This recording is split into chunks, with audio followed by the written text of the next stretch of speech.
نبی کریم علیہ السلام نے فرمایا میں معراج کی رات گزرا، یہ سنی کان کھول کے سنے، دل کھول کے، صحیح مسلم کی حدیث، فرمایا میں معراج کی رات گزرا تو حضرت موسیٰ اپنی قبر میں کھڑے ہو کے نماز پڑھ رہے تھے۔ حضرت موسیٰ اپنی قبر میں، بولے سارے، اپنی قبر میں، حضرت موسیٰ اپنی قبر میں کھڑے ہو کے، اب آؤ حضرت سعید بن مسیب تابعی ہیں، صحابہ کے شاگرد ہیں، وہ کہتے ہیں جب یزیدی فوجوں نے مدینے پر حملہ کیا اور یزید کا مقرر کردہ امام آیا تو صحابہ کرام مسجد نبی چھوڑ گئے، 3 دن تک مسجد میں نماز، کہا ہم یزیدی امام کے پیچھے نماز نہیں پڑھیں گے۔ مدینے پہ حملہ ہوا، مکے پہ حملہ ہوا، حضرت سعید بن مسیب کہتے ہیں میں دیوانہ بن کے، مجنون بن کے اندر گھس گیا، یزیدی فوجیں سمجھی میں دیوانہ ہوں، شاید پاگل ہوں، مجھے انہوں نے تکلیف کوئی نہ دی۔ فرماتے میں نبی پاک کی قبر کے ساتھ ٹیک لگا کے بیٹھا تھا، زور کا وقت ہوا تو میں رونے لگ گیا، اب میں نماز کیسے پڑھوں گا، اذان کا کیسے پتہ چلے گا؟ آپ فرماتے ہیں مجھے اللہ کی عزت کی قسم، جب اذان کا وقت ہوا تو نبی پاک کی قبر سے اذان کی آواز آنے لگی۔ فرماتے ہیں جب جماعت کا وقت ہوا تو حضور کی قبر سے اقامت کی آواز آئی، پھر جماعت کی آواز آئی، اور میں نے اپنے نبی کے پیچھے زور کی نماز ادا کی، حضور کے پیچھے۔ حضرت موسیٰ اپنی قبر میں نماز پڑھے اور میرے رسول تو قبر میں جماعتیں کراتے ہیں، حضور جماعتیں کراتے ہیں، اور آپ فرماتے ہیں میں 3 دن مسجد، کان کھول کے دل کھول کے سنو،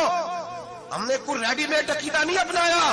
ہم کوئی دائیں بائیں سے پکڑ کے نہیں لے آئے کہ وہ فلاں آیا تھا بہت بڑا، اس نے جبہ کبہ پہنا تھا تو اس کے پیچھے لگ گئے۔ ہم کسی کو نہیں مانتے، ہم تو مانتے ہیں رسول اللہ کے غلاموں کو، ہم تو مانتے ہیں صحابہ کو۔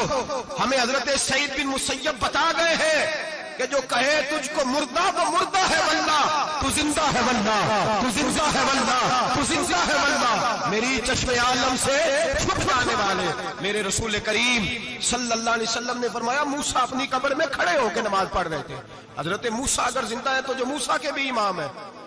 جو جناب موسیٰ کے بھی، ایسے ہی فٹافٹ ہم پہ تو کسی کا روب طاری نہیں ہوتا، اتنی موٹی جلدیں لوگ کتابوں کی دے جاتے ہیں، کہتے ہیں پڑھو جی کی لکھے ہے، میں کیا اصل میں اس کے دل میں پیار نہیں، اس نے صرف محمد لکھ کے صلی اللہ علیہ وسلم لکھا ہے، یہ تھوڑی دیر بیٹھتا بریلی کے امام کے پاس تو اسے بتاتے ہیں حضرت محمد نے لکھنا چاہیے، لکھنا چاہیے امام الانبیاء، سرور کون و مکان، تاجدار حال عطا، لکھنا چاہیے مشکل کشا، حاجت روا، حبیب خدا محمد مصطفیٰ صلی اللہ۔ تمہیں تو نام نہیں ڈھنگ سے لکھنا آتا، تم مصطفیٰ کی بات کیا کرو گے، تمہیں کیا خبر؟ میلاد کی بات آئے تو جائز نہیں، معراج کی بات آئے تو کہتے ہیں خواب میں ہوئی تھی، کیا پوگز ہے، رٹا کیا ہے؟ اعلیٰ حضرت فرماتے ہیں کھائے تجھ کو تپے سکر، تیرے دل میں کس سے بخار ہے؟ حضور کی شان کی بات آتی ہے تو اڑ جاتا ہے۔ ابو بکر صدیق سے پوچھ،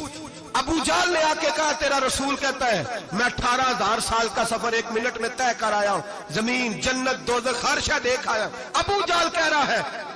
ابو بکر صدیق فرمانے لگے اگر محمد عربی نے کہا تو آ کر ساتھی کہا ہے، اگر رسول اللہ نے کہا ہے تو آ کر ماننے والا، عقیدہ بنا ماننے والا۔